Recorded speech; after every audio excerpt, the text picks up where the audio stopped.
Evet. Herkese merhabalar. Bugün Alman Federal Ekonomik İşbirliği ve Kalkınma Bakanlığı tarafından finanse edilen ve Alman Uluslararası İşbirliği Kurumu tarafından hayata geçirilen PEP Ekonomik Fırsatların Desteklenmesi Programı kapsamında UNDP, GİRVAK ve Impact Hub İstanbul İşbirliği ile gerçekleştirilen Accelerate 2030 Türkiye programının önemli bir parçası olan 3. webinarımızla sizlerle birlikteyiz. Accelerate 2030 Türkiye, Türkiye'deki etki yaratan girişimleri 6 aylık bir hızlandırma yolculuğuna sokan bir program. Bu yolculukta etki girişimcileri mentorluk, eğitim ve uzman desteğine sahip oluyor. Accelerate 2030 Türkiye, disiplinler arası ve çok paydaşlı bir yaklaşımla yerel paydaşları bir araya getiriyor ve işbirliği potansiyeli yaratıyor. Bu hızlandırma programının yanı sıra program kapsamında bir de herkese açık bir webinar serimiz bulunuyor. Serinin 3. webinarında bugün sosyal girişimlerin etkilerini nasıl artırabileceklerini ve bunları doğru bir şekilde ölçmenin yollarını konuşacağız. Aynı zamanda merak edilen sorulara da yanıt bulmaya çalışacağız. Bu önemli konuyu konuşmak için Koç Üniversitesi Sosyal Etki Platformu'ndan Muhammed Yunus Aktaş ve başarılı bir sosyal girişim olan Hayal Gücü Merkezi'nin kurucusu Emre Alettin Keskin bizlerle olacak. Muhammed Yunus Aktaş, araştırma, eğitim ve işbirliği yoluyla sosyal inovasyonu teşvik etmek için sosyal etki odaklı araştırma ve uygulama merkezi olan Koç Üniversitesi Sosyal Etki Platformu'nda proje uzmanı olarak görev alıyor. Kendisi çeşitli STK'larda gönüllü olarak çalıştıktan sonra sosyal girişimcilik hakkında içerik üreten ve başarılı sosyal girişimcilere ev sahipliği yapan Sosyal Podcast adlı bir podcast yaptı. Şu anda da Koç Üniversitesi Sosyal Etki Forumu'nda, Sosyal Etki Laboratuvarı'nda Koç Üniversitesi öğrencileri için bir kuluçka programını koordine ediyor. Hoş geldiniz Yunus Bey. Hoş bulduk Beril Hanım. Emre Alettin Keskin ise kendini çocuklar için öğrenme ve paylaşım ekosistemi kurmak için oluşturduğu topluluk olarak tanımlayan Hayal Gücü Merkezi'nin kurucu ortaklarından. Rastlantıları disipline etmek misyonuyla hem görsel, işitsel alanlarda çalışmalar yapan hem de rastlantılarını Van ve İstanbul'daki eğitimcilik hayatıyla disipline ederek erken çocukluk eğitiminden yetişkin yaş düzeyine sor, keşfet, üret adında bir sistemi geliştirmeye ve yaygınlaştırmaya devam ediyor. Hoş geldiniz Emre Bey. Merhabalar. O zaman ben sorulara geçiyorum. Önce Yunus Bey'e sormak istiyorum. Tabii. Koç Üniversitesi Sosyal Etki Platformu'nun yayınladığı Etkinizi Zirveye Taşıyın, Sosyal Girişimcinin Rehberi adlı rehberde etki odaklı düşünmekten bahsediyorsunuz. Bunun ne demek olduğundan biraz bahsedebilir misiniz? Tabii. Etki odaklı düşünme yaklaşımı aslında social value tarafından dünyada yaygınlaştırılan bir düşünce biçimi. Bizim de onlarla beraber ürettiğimiz bir kaynakta kullandığımız bir yaklaşım bu. Etki odaklı düşünmeyi şöyle açıklayabiliriz aslında. Sadece sosyal girişimciler için faydalı olacak bir düşünce biçimi değil. Bu aslında etki yaratan herhangi bir paydaşın, kişinin, kurumun işine yarayabilecek bir yaklaşım. O da yaptığınız işin maksimum düzeyde etki yaratmasını sağlayacak ve bunu da e, hem etik sınırlar içinde yapmanızı mümkün kılan hem de ölçebileceğiniz, bunu yönetebileceğiniz biçimde bir etki oluşumuna müsait bir düşünce biçimi. Onun tabii asıl önemli tarafı bu etki odaklı düşünmenin ilkeleri. Bu etki odaklı düşünmenin ilkelerine hani şimdi burada böyle ayrıntılı giremeyiz belki ama hani kısaca bahsetmek gerekirse onlar da şöyle. Ee, Öncelikli olan konulara değer biç, işte şeffaf ol, nelerin değiştiğini fark et, paydaşları dahil et, sadece öncelikli olan konuları dahil et, sonuçları doğrula, gereğinden fazla iddiada bulunma gibi ilkeler bunlar. Bunların arasında tabii bazıları işte sosyal girişimciler için daha önemliyken bazıları sivil toplum kuruluşları için daha önemli olabiliyor. Aynı şekilde bir işte işletmesiniz veya şirketsiniz, kurumsal bir firmasınız. Burada da aynı şekilde farklı bazı ilkeler belki sizin için daha önemli olabilir. Bu şekilde bahsedebiliriz. Ama hani sosyal girişimciler için buradaki önemli. Hani ben en azından kendi tecrübemden yola çıkarak baktığımda şunu görüyorum. Paydaşları dahil et ilkesi mesela etki odaklı düşünmenin çok önemli bir unsuru ve sosyal girişimlerin de e, çoğu zaman nasıl diyeyim ihmal ettiği veya bu ilkeyi uygulamakta zorlandığı bir alan. Paydaşları dahil etten kastımız da şu. Siz herhangi bir etki yaratırken, mesela bir sosyal girişimsiniz, hayal gücü merkezinden yola çıkalım mesela. Onların aslında çok güzel uyguladığı bir ilke bu. Hayal gücü merkezinin en temel faydalanıcı kitlesi çocuklar. Ve hayal gücü merkezi eğer işte tasarladığı programlarda, yürüttüğü projelerde çocukları dahil etmeseydi, belki de yarattığı etki çok daha böyle yüzeysel olacaktı. İşte suya yazı yazmak gibi böyle geçici bir iş olacaktı. Fakat hayal gücü merkezi yaptığı her işte çocukları birinci elden işe dahil ettiği için çok daha kalıcı, çok daha sürdürülebilir bir etki yaratabiliyor bu sayede. Kısaca özetlemek gerekirse böyle diyebilirim. Sesiniz Evet. kapalı. Aslında bu rehberi okuyan sosyal girişimci bu ilkeleri öğrenecek. Değil mi? Yani bu ölçerken ve sosyal etkisini zirveye çıkarırken bu ilkeleri uygulaması gerektiğini öğrenecek. Şöyle diyebiliriz orada. Tabii yani bu ilkeler çok önemli bir yer tutuyor bu rehber içerisinde.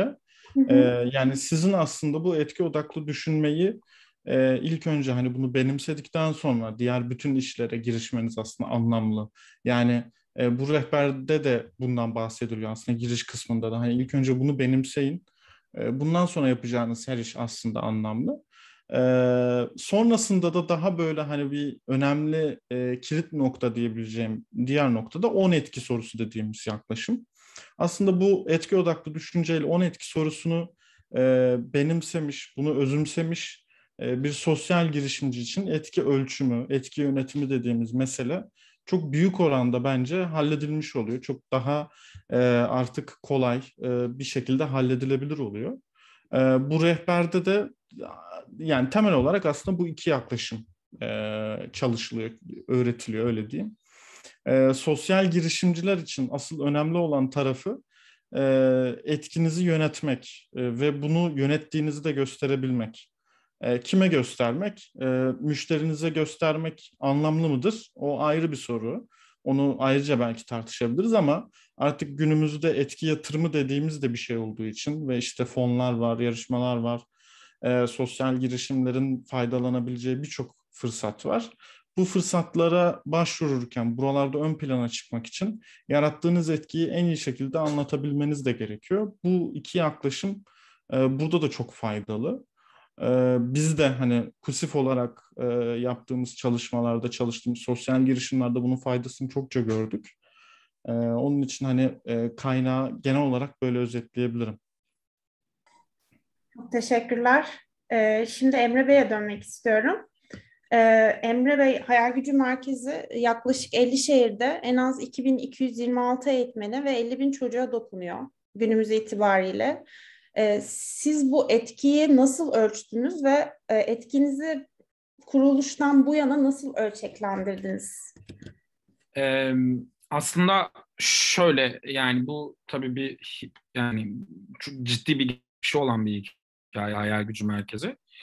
Ve tam da Muhammed'in az önce söylediği gibi yani çocukla birlikte yapılan çocuk için değil ya da çocuklar ya da gençler için değil çocuklar ve gençlerle birlikte iş yapan bir kurum. Öyle ki biz Muhammed bu arada derneğimizin kurucularından biri o da yönetim kurulunda. E, Yani o da hatırlar ki biz ilk dernek genel kurulu yapmaya karar verdiğimizde yeteri kadar yetişkin yoktu. 50 kişiydik. Yeteri kadar yetişkin olmadığı için daha sonradan insanları arayıp ya gelseniz hadi bir resmi olarak kuramıyoruz yoksa falan diye çağırdık. Yani söylemek istediğim şey şu, içinde çok fazla çocukların yer aldığı, çocuklarla birlikte kurulan e, ve doğal olarak hem çocukların hem de eğitimcilerin güçlendirilmesi ilgili ve onların kendi öğrenme yolculuklarında onlara eşlik eden bir yapı Hayal Gücü Derneği ya da Hayal gücü merkezi. Yaparken de elbette işte benim öğretmenlik hayatımın, yani Van'da başlayan öğretmenlik hayatımın ilk günlerinden bugüne kadar ulaştığı sayılar bunlar. Bu da yaklaşık işte 7 ya da 8 senelik bir süreci ifade ediyor. Tabii biz bütün bunları ölçüyor muyduk? Öncesinde ölçmüyorduk. Yani yaptığımız çalışmaların, çünkü ben bir şeyler bulduğumu düşünüp öğretmenlerle paylaşmaya başladım. Ve o öğretmen arkadaşlarım başka öğretmenlere paylaşmaya başladı. Ve böyle bir anda ne olduğunu bilmediğimiz bir şeyin içine girdik. Ta ki aslında yine başka bir sosyal girişimcilik platformu olan IMC'de sosyal girişimci olduğumu öğrendim ben. Yani bana dediler ki sen sosyal girişimcisin. Yani ben de hatta Buğra vardı o zaman, yani gülmüştüm epey. Yani ben hem sosyal hem de girişimciyimdir ama sosyal girişimcinin ne demek olduğunu bilmiyorum demiştim. Ve nihayetinde aslında sosyal girişimcilik yolculuğumuzun ilk adımını orada atınca da aslında bir sosyal etki diye bir şeyin olduğunu öğrendik. Ve bunun için de öncelikle bizim neyi değiştirmek istediğimiz ve bu değişimin nereden başlayacağını, bunların araçlarının ne olacağına dair ilk eğitimlerimizi yine İMC Kuluçka süresinde aldık. İMC sürecini kazandıktan sonra zaten orada çeşitli arkadaşların destekleriyle ilk defa o yani birçok tabii yöntem, teknik kullanıldı. İşte değişimin nasıl, hangi yönlerde olabileceğine dair hem öğretmenin hem çocuğun ne tür değişimler olabileceğine dair. Yani bunun arasında ön test, son test de var, görüşme yolları da var, mülakatlar da var, yazılı ifadeler de var, ailelerle görüşmeler var, çocuklarla görüşmeler var birebirinde. Ve nihayetinde böyle bu yıla gelesiye kadar birçok farklı paydaşla, yani buradaki paydaştan kastım yani Hayal Gücü Derneği, EBA için çalışan biliyorsunuz işte içerik üreten öğretmenler var. O öğretmenlerin geçtiğimiz yıl yaklaşık 3 haftalık ki bu öğretmen sayısı 220 ama 6 milyon çocuğa eğitim veriyorlar. Yani EBA üzerinden. Yani buradaki 6 milyon çocuğa eğitim veren, daha doğrusu eğitim içerikleri tasarlayan öğretmenlerin eğitim kamplarını da tasarladı. Mesela Milli Eğitim Bakanlığı'nın isteğiyle orada eğitimler götürdük. Yine şu an mesela İstanbul Büyükşehir Belediyesi'nin Sosyal İşler Daire Başkanlığı'nın çalışan eğitimciler, psikologlar ve sosyologların merak ve beceri konusunda, ki bizim sahiplendiğimiz kavramlar bunlar. Bu kavramların çerçevesinde kendilerini güçlendirmeleri için eğitim içerikleri de tasarlıyoruz. Yani İBB'nin de bütün İSADEM'inden mahalle evlerine kadar eğitim içeriklerinde onlarla birlikte bir tasarım süreci inşa ediyoruz. Velhasıl söylemeye çalıştığım şey, bütün bunları yaparken de aslında biz yani Muhammed'le de tanıştıktan sonra aslında güçlendirdiğimiz yerlerden birisi orası da Hayal Gücü Merkezi'nin değişim teorisini baştan çalıştık. Yani Muhammed ve Can'ı da özellikle söylemek isterim. Can Alp, o da S360'tan bir arkadaşımız. Muhammed ve Can gönüllü oldular ve Hayal Gücü Derneği'nin neyi değiştirdiğini, neleri değiştirebileceğini, nihai etki hedefinin ne olabileceğini, daha doğrusu etki hedefinin ne olduğunu, nihai hedefinin ne olduğunu baştan aşağı o dönemde epey kalabalık bir grupla çalıştık Muhammed. Yani neredeyse herhalde bir 20 kişi falan çalıştık ona. Ve nihayetinde bugünkü araçlarımızı tasarlamaya başladık. Anlatabildim mi bilmiyorum. Evet, çok güzel anlattınız. Peki en çok nerelerde zorlandınız bu etkiyi ölçerken? Ve etkinizi artırırken. Tabii ki de çok fazla şeyde zorlanmışsınızdır ama böyle hani en aklınızda kalan böyle. Yani en çok aklımda kalan, yani şöyle, özellikle biz çocukla çalıştığımız için çocukların, yani özellikle çocuklara hani değerlendirme araçlarını, ölçme araçlarını gönderdiğinizde bir yetişkinden farklı olarak yani değerlendirme süreçleri biraz daha uzun olabiliyor. Yani mesela biz Çocuktan Çocuğa Akademi diye bir program yapıyoruz. Hayal Gücü Merkezi'nden yolu geçen çocuklar yaklaşık şöyle söyleyebilirim. Kaç çocuk vardır? Çok özür dilerim. Hatta şöyle 41 tane atölye tasarladılar. 6 program yapıldı totalde Çocuktan Çocuğa Akademi'de. Yaşı 9 ila 18 yaş arasında olan çocuklar 41 atölye tasarladılar. 59 farklı şehirden mesela burada 600'e yakın çocuk bu şeylerden faydalandı. Hı hı. Yani bu bunların arasında merak alanı neyse çocuğa akademide o alanlardan faydalandı. Mesela burada en büyük zorluğumuz şuydu etkiyi ölçerken. Yani öyle sorular yazmalısın, öyle basitlikte olmalı ki o sorular çocukların hem sıkılmadan cevaplayabileceği hem de gerçekten çocuğun manipüle olmasına izin vermeden doğru veriyi alabileceğin şekilde yapmalısın. Mesela bu son dönemde yaşadığımız en büyük zorluklardan biri. Hala da bu arada buna da Can çalışıyor mesela bizim ekip tarafından, yani gönüllü olarak bunu yapıyor. Can'la hala üzerine çalıştığımız ve raporlaştırmaya çalıştığımız bir şey bu arada, yani etkilerimizden birini. Ama tabii bizim gibi iş yapan, yani hayal gücü merkezi gibi çalışan yapıların en büyük zorluklarından biri de şu. Örneğin bugün bir haber aldım. Yani ismini söylemeyeceğim. Yani çünkü henüz ilan edilmedi. Ama hayal gücü merkezi merak ve beceri toplulukları oluşturur. Yani çocukların ve gençlerin arasında ya da öğretmenlerin arasında. Bu merak ve beceri toplulukları da kendi girişimlerini, kendi küresel hedefler kapsamında ya da başka hedefler koyarak kendi problemlerinin çözümlerini üretirler. Bu noktada da mesela Alesta adında bir ekip var hayal gücü merkezinin içinde. Bunlar da 12 ile yine 18 yaş arasında değişen bir grup çocuk. Bu çocuklar mesela bir programa başvuruyor ve başvuru yaparlarken yani geçmişleri hayal gücü merkezi etkinlikleriyle dolu, her türlü şeyi yapabiliyorlar. Ama resmi olarak başvurmaları mümkün olmuyor. Çünkü şey değil, üniversite öğrencisi değiller. Başvurdukları programa kabul alıyorlar. Ve daha sonradan benimle iletişime geçildi mesela ve kabul almışlar. Yani ve ciddi bir şey var burada. Yani yatırım yapılacak bir şeyden bahsediyorum. Mesela bu çocukların başarısını, yani Alesta'nın başarısını, ki yakın zamanda duyacağınızı düşünüyorum. Çünkü paylaşımlı araç tasarlıyorlar şu an. Paylaşımlı araç, yani kiralama sistemi, artı üstüne kendi araçlarını tasarlamak için de bayağı sanayide yer bakıyoruz hala onlara. Yani söylemek istediğim şey şu: bu tür hikayesi olan işlerin paylaşılması çok zor. Yani sayısal veriye dönmekten daha zor. O yüzden aslında en başında yapmak gerekiyor. Mesela biz Alesta için en başında değişim teorisi çalışmamıştık. Ama şu an o da çalışılıyor mesela. Yani Alesta'nın neyi değiştireceği, nasıl yapacağı. Böylelikle aslında giderek orası da güçlenecek.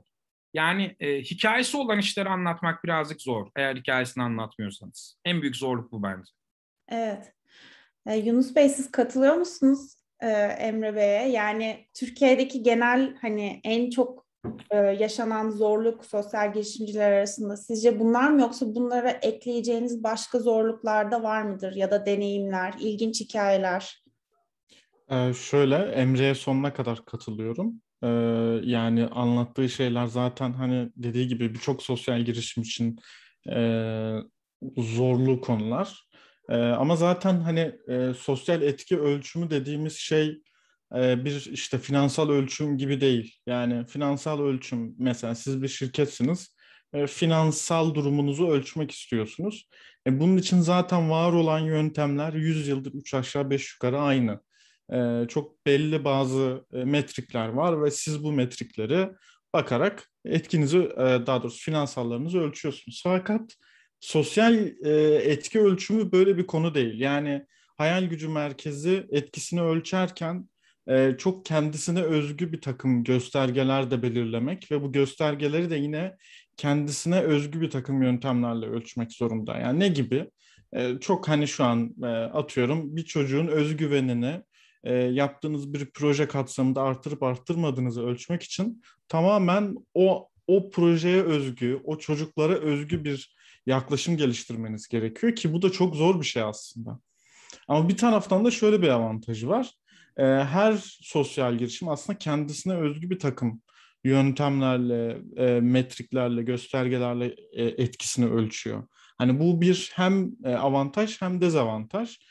Bunun haricinde hani mesela bize birçok sosyal girişim gelir. Aslında sivil toplum kuruluşları da aynı şeyi yapar. Eğitimlerin başında. Ya bize hani örnek bir rapor gösterin. İşte etki ölçümüne dair bir taslak yok mu elinizde vesaire. Biz de bunu her zaman hani sizin kendinizin oluşturması gerektiğini anlatıyoruz hep.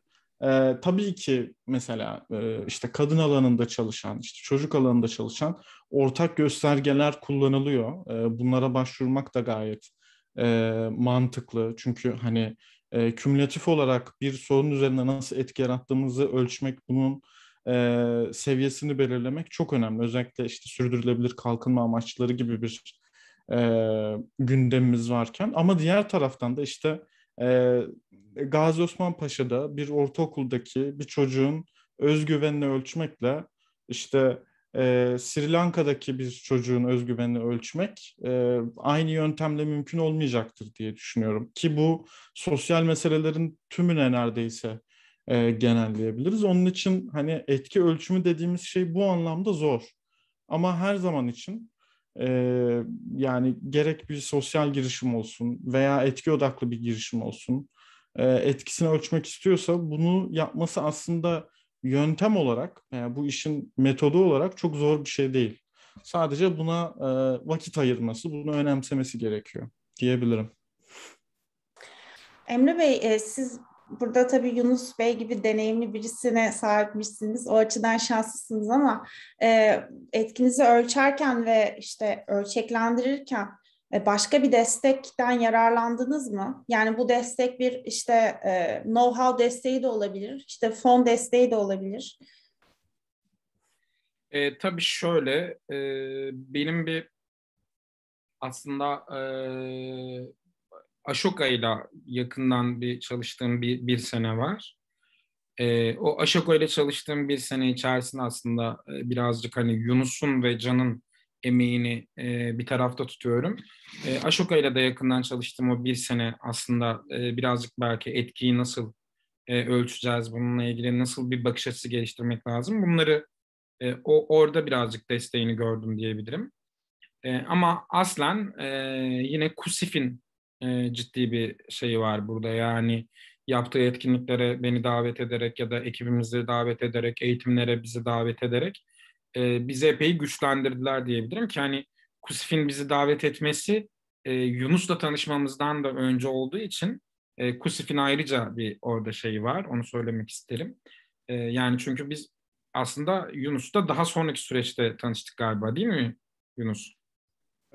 Evet, doğrulayayım. Ama bir meseleyi daha açıklığa kavuşturmak istiyorum. Hamburgercide tanıştığımızı söylemek istedim. Şöyle ki bir Muhammed diyor, bir Yunus diyor. Aynı kişiden hani bahsedildiğini altını çizmek istiyorum.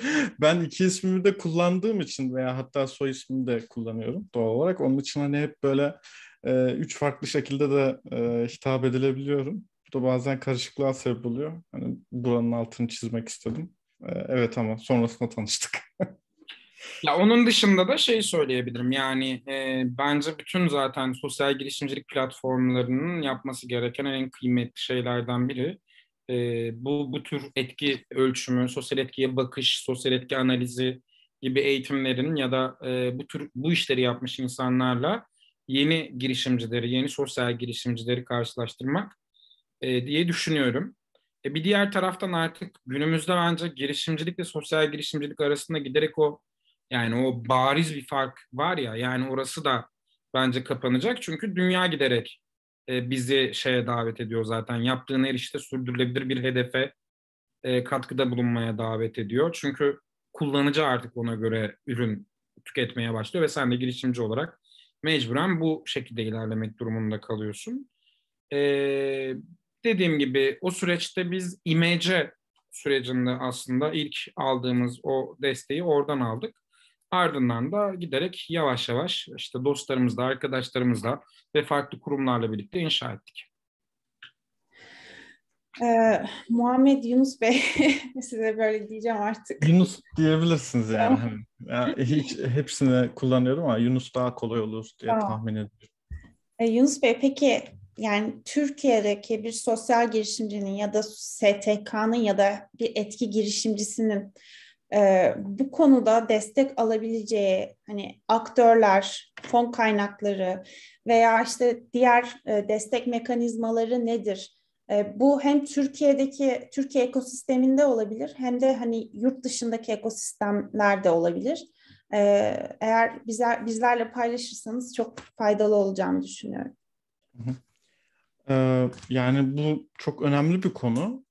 Nereden destek alacağı. Mesela bir sosyal girişim fikir bazında yola çıktığı zaman hangi aşamaları kat etmesi gerekiyor? O da çok önemli bir mesele. Ama burada ilk önce şunu bir açıklığa kavuşturmak istiyorum. Tabii bu benim biraz da şahsi görüşüm ama e, bana çok önemli geliyor. Birçok kişi sosyal girişimci olmak için yola çıkıyor ki bu bence ne kadar hani sağlıklı veya ne kadar mantıklı bir formül, bunu sorguluyorum çoğu zaman. Neyi kastediyorum bundan? Mesela Emre Hayal Gücü Merkezi'ni kurarken onun hikayesini dinleyebilirsiniz. E, Sosyal girişimci olmak için yola çıkmamış. Yani dediği gibi bir yöntem bulmuş, bir sorunu çözmek için ve bu yöntemi sürdürülebilir kılmak adına bazı araçları kullanmış. Bu araçlarda işte gelir getiren bir takım araçlar olabiliyor. Bunun haricinde bunun gibi başka birçok sosyal girişime bakın. Bizim Türkiye'deki ekosistemde de başarılı sosyal girişimlere. Onlar da aynı şekilde, yani ben sosyal girişimci olmak istiyorum diye yola çıkan girişimler değil aslında birçoğu. Yani ister istemez sosyal girişimci olmuşlar. Çünkü hani yaptıkları iş, ortaya koydukları çözüm sosyal girişim olmalarını sağlamış onların. Ama sizin aklınızda işte bir iş fikri var ve bunu bir sosyal girişim ne derler kıyafetiyle piyasaya sokmak istiyorsunuz. O çok sürdürülebilir değil. Buna son yıllarda daha fazla rastlamaya başladık. Yani işte hani sosyal girişim olmaya çok da uygun olmayan bir misyon edinmiş bir ekip kendisini bu yolda yani siz de biliyorsunuz artık çok daha popüler, çok daha çekici bir kavram ve bu ortadaki çekicilikten faydalanmak isteyen insanlar da bunu kullanıyor maalesef ki. Veya ister istemez bu yola düşüyor, öyle diyeyim. Yani çok da kötü niyetli de görmemek lazım. Ama Ben burada bir katkıda bulunmak istiyorum Muhammedciğim. Yani ben şunu da görüyorum. Yani özellikle tabii hani bir şekilde sosyal girişimcilik dünyasında sosyal girişimci olarak yer aldığında çok acayip, çok ilginç telefonlar, mailler alabiliyorsunuz Beril Hanım. Yani işte bilmem ne şirketinden sosyal girişimci olmak isteyen, şu kadar parası olan bir ekip fikir bulmamızı istiyor mesela. Yani nasıl yani? Hani giderek şeye doğru dönüyor bence mesela. Bu arada olamaz mı? Olabilir. Yani bir şeyi sahiplenebilir insanlar. Bunda hiçbir sorun yok. Ama sorun şu. Yani bunu e, yani bence bir sosyal girişimci hiçbir zaman çözümüne aşık olmamalı. Anlatabiliyor muyum? Çözüm her zaman değişir. Mühim olan sorun. Çünkü sen soruna değil çözüme aşık olursan o işin PR'ını yapmaya başlıyorsun. Ve ne yazık ki bugün iyiliği sömürmek, güzel insanların güzel yüreklerini sömürmek çok mümkün. Ve bunu PR malzemesi haline getirmek çok mümkün. O sebeple de aslında birazcık da Muhammed'in de bahsettiğinin bu olduğunu düşünüyorum, ben anlıyorum. Yani günümüzde ben hani kesinlikle isim vermeden birçok yerde bunu gördüğümü söyleyebilirim. Yani bu beni oldukça şey yapıyor, yani düşündürüyor. Çünkü bir taraftan örneğin herhangi bir etki ölçümüne dair herhangi bir şey de yok içeriklerinde. Anlatabiliyor muyum? Ya da etki ölçümünü yapacağımızı, sosyal etkinin nasıl bir şey olacağını konuştuğumuzda bunu bilmemek ayıp değil ama bunu kabullenmemek sorun oluyor. Yani çünkü zaten etkinin olmayacağını biliyor. Anlatabiliyor muyum? Burada e, bence en büyük sorunlardan biri de bu Muhammed. Yani iyiliği sömürmek. İyiliği sömürerek başka bir yani isimle bunu sosyal girişimcilikle bildirmek de ne yazık ki günümüzde çok fazla karşılaştığımız bir şey diye düşünüyorum. Sen ne düşünüyorsun? evet, katılıyorum ben de ki orada bir de şöyle bir durum da var. Sosyal girişimci olmak aslında hani çok fazla PR'ı yapılıyor ama bu PR gerçek bir temele de dayanmıyor. Yani sosyal girişimci olmak kolay değil. Yani çok fazla destek de gördüğünüz söylenemez. Yani hani çok konuşulması çok fazla imkan olduğu anlamına gelmiyor. Hala daha Türkiye'de bu ekosistem emekleme aşamasında. Yani finansman bulmanız hala çok büyük soru işareti. Ama zaten yani konvansiyonel girişimcilik için de aynı şeyler geçerli. Türkiye'nin birçok altyapı sorunu var. Siz bugün bir işletme kuracağınız zaman, bir ticari girişim kuracağınız zaman da birçok sorunla baş başa kalıyorsunuz. Fakat hani bu kavramlar o kadar çok parlatılıyor ki insanlar için aslında gerçeklikle çok da bağ olmayan bir çekiciliğe kavuşuyor ve maalesef ki yani biraz daha ne diyeyim daha teknik bir tabir kullanmak istiyorsun ama balon birçok kurum oluşmasına neden oluyor. Sosyal girişimcilik için de geçerli bu ama tabii hani şimdi biraz da olumlu tarafından bahsetmek lazım. Hani ne gibi imkanlar var? Öncelikle hani biz KUSİF olarak nasıl imkanlar sunuyoruz ondan bahsedeyim. Ee, Bir kere birçok kaynak ürettik bugüne kadar bu alanda. Ben az sonra bunların linklerini de chat kısmında bırakırım. YouTube'da yayınlanırsa orada da hani paylaşırsınız. KUSİF'in hem sosyal girişimler için hem ayrıca etki ölçümü yapmak isteyenler için ve daha birçok konuda sosyal etki ve sosyal girişimcilik temelli kaynağı mevcut ve herkesin erişimine açık. Hem İngilizce hem Türkçe birçoğu. Onun için hani bu tarz kaynaklardan faydalanarak aslında birçok sorunun üstesinden gelebilirsiniz. En azından teori anlamında. Daha sonrasında neler var? Yani zaten hani burada da adı sık sık geçen sizin etkinliklerinizde işte Impact Hub gibi, e, Ashoka gibi demin Emre'nin bahsettiği, sonrasında İmece, işte yani Girişimcilik Vakfı da aynı şekilde sizin birçok destek bulabileceğiniz kurumlar arasında. E, Ve bu kurumlar şunu da sağlıyor. Siz illaki bu kurumlardan direkt olarak destek bulmak zorunda da değilsiniz. Uluslararası birçok imkanı, fonu, yarışmayı da aynı zamanda duyurdukları için bu kurumları sürekli takip etmek, onlarla etkileşim içerisinde olmak, bu kurumların network'ünde bulunmak e, bence çok önemli ki eskisi kadar zor da değil. Aslında pandemi öncesinde İstanbul'da olan girişimciler için bu çok daha kolayken Anadolu'dakiler için çok daha zor bir konuydu. Fakat pandeminin sayesinde biraz da e, Türkiye'nin neresinde hatta dünyanın neresinde olursanız olun bu kurumların hani etki alanlarına çok daha kolay, rahat bir şekilde girebiliyorsunuz. Aynı zamanda bir de özel olarak da bahsetmek gerekir ki direkt işte Türkiye'deki hani imkan açısından bir adaletsizlik var. Bu tabii sosyal girişimcilik için de geçerli. Bu adaletsizliği bir nebze olsun azaltmak, bu soruna bir çözüm sunmak adına da demin saydığım birçok paydaşın da dahil olduğu Türkiye Sosyal Girişimcilik Ağı var. E, Bu ağ kapsamında bugüne kadar zaten birçok etkinlik yapıldı. Birçok faaliyet yapıldı, kaynak üretildi, network oluşturuldu, eğitimler verildi ve hala daha birçok proje bu kapsamda yapılmaya devam ediliyor. Sadece İstanbul'da değil, Anadolu'nun birçok köşesinde yapılıyor bunlar. Hani bundan da özellikle bahsetmek lazım. Yani ben size şimdi burada mesela sırasıyla yarışmaları, fonları saymam hani ne kadar mantıklı olur ondan emin değilim ama bu kurumları sürekli takip etmek, bunların sunduğu fırsatlardan faydalanmaya çalışmak çok anlamlı geliyor. Özellikle başlangıç aşamasındaysanız.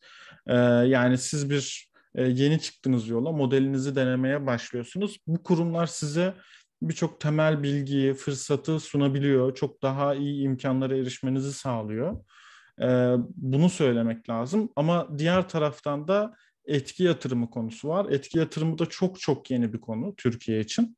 Ee, Yani etki yatırımının eksik olması hem aslında bizim bugün konuştuğumuz konuyu da çok doğrudan ilgilendiriyor. Çünkü ee, aslında sosyal etki ölçümünün en büyük faydalarından biri de etki yatırımı alabilmenizi sağlayan bir şey. Yani etkinizi ölçüp bunu ispatlayabilirseniz etki yatırımı ancak o zaman sizin için mümkün olan bir fırsat haline geliyor. Çünkü yani nasıl ki herhangi bir girişimci yatırım almadan önce iş modelini finansal açıdan ispatlamak zorundaysa bu da aynı şekilde düşünebilirsiniz. Ama Türkiye'de çok çok yeni bir alan. Şimdi işte Etki Yatırımı Danışma Kurulu gibi çok aslında yeni ama çok ciddi adımlar da atıldı. Fakat hala daha çok yolun başındayız yani bu konuda. Onun için hani direkt olarak etki yatırımı e, fırsatlarını kollamaya başlamak için belki erken olabilir ama artık bu mümkün bir seçenek.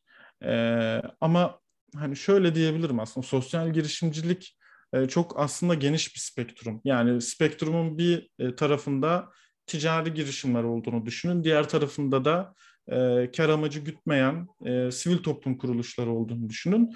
Bu iki spektrumun iki kutbun arasında dağılıyor birçok sosyal girişim. Kimisi ticari tarafı çok daha güçlü, çok daha yoğunken kimisinin aslında sosyal faaliyetleri çok daha yoğun olabiliyor. Onun için siz bu spektrumun neresinde yer alıyorsanız faydalanabileceğiniz imkanlar da ona göre değişiklik gösteriyor. Türkiye'de bugün sosyal girişimci olup aynı ticari girişimler gibi işte VC'lerden yatırım alabilen, melek yatırımcılardan yatırım alabilen birçok girişim olduğu gibi diğer tarafta bu imkanı çok da olmayan, e, hani STK tarafına daha yakın olan girişimler de mevcut. Onlar daha çok bu demin saydığım ekosistemdeki paydaşlarla çalışarak aslında fırsat bulabiliyor gelişmeye ve ölçeklenmeye. Böyle diyebilirim. Yani kısaca eksik kaldığım bir nokta Ben var bir mı diye katkıda düşünüyorum ama tabii ki. bulunabilir miyim ya? Beril Hanım var mı? Tabii var. Şöyle, bence zaten buradaki yani bu ekosistemde sosyal girişimcilerle nerelerden faydalanabilir sorusunun cevabı çok zaman açısından sizi zorlayabilir. Yani çok zaman kaybetmenize neden olabilir. Çünkü Türkiye'de sosyal girişimcilik yasası yok. Yani ve bununla ilgili bir altyapı çalışması benim duyduğum yıllardır yapılıyor. Yani yıllardır ama. Nihayetinde aslında bu da bizi hibrit modellere götürüyor. Yani işte mesela Hayal Gücü Merkezi de hem bir şirket hem bir dernek örneği. Yani Hayal Gücü Derneği var ve başka bir işte yine bağımsız bir de şirketi var örneğin. Ya da işte Teyit de aynı şekilde, mesela teyit.org, ya da işte birçok sosyal girişimin hibrit modeller kuruyor ya da işte kooperatiflere giriyor. Bu tüzel kişiliğe bir karar vermek gerekiyor ve bunun aslında çok da düşünmeden en mantıklısının ne olduğunu bir an önce şey yapmak lazım. Yani bir satılabilecek bir ürünün varsa ya da işte bir süreç servis tasarımın, hizmetin neyse o şey, ona göre karar vermek gerekiyor ki aslında bu bahsettiğiniz fonlar işte fırsatları yakalamak için de şans olsun. Yani Türkiye'de bir sosyal girişimcinin temel olarak 3 tane şeyi var aslında. 3 tane fırsatı var. Birincisi fonlar, hibeler. İkincisi kitlesel fonlama bence çok önemli. Ve üçüncüsü de aslında direkt yatırım. Yani bu yatırım da bu arada tabii kendi içinde ayrılıyor. Etki yatırım mı yoksa gerçekten başka türlü bir yatırım mı, onlara bakmak gerekiyor. Bunların dışında bir de aslında dördüncü bir ana yol olarak da sosyal girişimin yaptığı her işte belirli bir payını yine sosyal girişim olmak üzerine ayırarak çalışmaya devam etmesi. Yani ürününü ya da servisini yapmaya devam ediyor olması. Bunlar da çok kıymetli bence. Yani çünkü gecikebiliyor insanlar. Sadece bu kadar temel bir bilgiyi o anda sahip olmadıkları için. Bunu özellikle belirtmek istedim. Evet, benim şu an aslında soracaklarım bitti ama sizin hani konuşmadığımız ama konuşulmasının yararlı olduğunu düşündüğünüz başka bir konu varsa hemen onu da konuşup daha sonra soru cevaba geçeceğim. Benim yok. Ben sadece şeyi ekleyecektim. Hem o demin bahsettiğim KUSİF'in kaynaklarının linkini paylaştım şu an chatte. Onu oradan erişebilirler. İngilizce versiyonu da hatta paylaşayım. Hem Türkçe hem İngilizce bizim kaynakların birçoğuna erişebiliyorsunuz. Bir de son olarak biz işte Türkiye Sosyal Girişimcilik Ağı'na da hani özellikle katılımı çok önemsiyoruz. Çünkü Türkiye çapında birçok sosyal girişimcinin işte destek mekanizmalarına işte destek mekanizmalarında çalışan birçok uzmanın, tecrübeli kişinin içinde bulunduğu bir platform. Hem sosyal medya hesaplarını hem de platformu takip etmelerini şiddetle öneririm. Şimdi onun da linkini paylaşayım, onu unutmuşum ben, Sosyal Girişimcilik Ağı'nın. Ama bir de bu ağ kapsamında yaptığımız bir çalışma var bizim. ESEM diyoruz, European Social Enterprise Monitor diye. Euclid Network'ün önderliğinde yapılan, dünyanın 21 ülkesine yapılan bir sosyal girişimcilik araştırması. Eğer ki hani bizi burada dinleyen ve sonrasında dinleyecek olan sosyal girişimciler bu anketi doldurabilirlerse yani çok ciddi bir katkı sunmuş olurlar bizler için. Onu da söylemiş olayım. Ben şimdi onun da linkini çok fazla link paylaşmış olacağım ama e, böyle influencer gibi oldu. Hiç Olabilirsiniz. bırakabilirsiniz linklerinizi, sorun değil. Ee, ben de bunları sonra zaten kanalımıza koyarken altta paylaşacağım. O zaman sorulara geçelim. İzleyicilerimiz arasında sorusu olan varsa.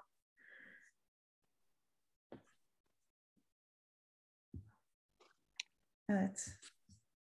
Sanırım kimse şu anda kimsenin sorusu yok. Ama ben biraz daha bekleyeceğim. Çünkü bu kadar değerli iki konuşmacı, keyifli bir konuşma oldu. Samimi bir sohbet olduğunu düşünüyorum. Belki birileri bir şeyler sorar. Çok net anlattığımız için gerek Evet. kalmadı.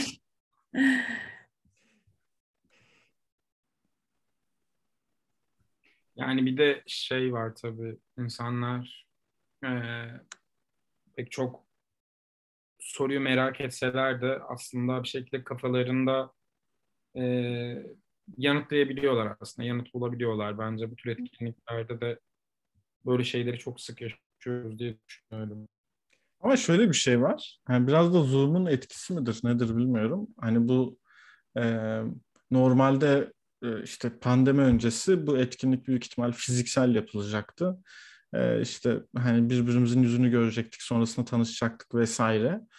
İşte herkes ne bileyim oturuşuna, kalkışına, giyimine dikkat edecekti. Şimdi mesela hani eğri oturup düz konuşalım. Ben de birçok etkinliğe işte pijamayla, yatakta falan hani izleyerek katılıyorum. Ondan dolayı kamera açmak işte hatta mikrofon açmaktan da çekindiğim oluyor. Ama bence böyle etkinliklerde olabildiğince hani kendinizi göstermek yine de önemli yani hani eskisi gibi önemsemek bu tarz buluşmaları. Yani bence bu tarz etkinliklerde sağlanan asıl fayda hani burada benim aktardığım bilgiler değil yani benim veya Emre'nin aktardığı bilgiler eminim ki bizi birçok başka yerde anlatmışızdır veya başkaları da illaki anlatmıştır. Yeni hiçbir şeyden bahsetmedik aslında. Asıl önemli olan hani insanların birbirini tanıması, beraber yeni projelere, işlere adım atması. Onun için hani benim sosyal girişimcilerden hani ricam bence olabildiğince kendinizi gösterin. Yani sosyal girişimci adayıysanız da hani bence çok önemli. Ben de memnuniyet duyuyorum yani yeni insanlarla tanışmaktan, yeni işbirliklerine aracı olmaktan mutluluk duyduğumu söyleyeyim. Böyle çok kamu spotu gibi konuşmuş olabilirim. Beni affedin.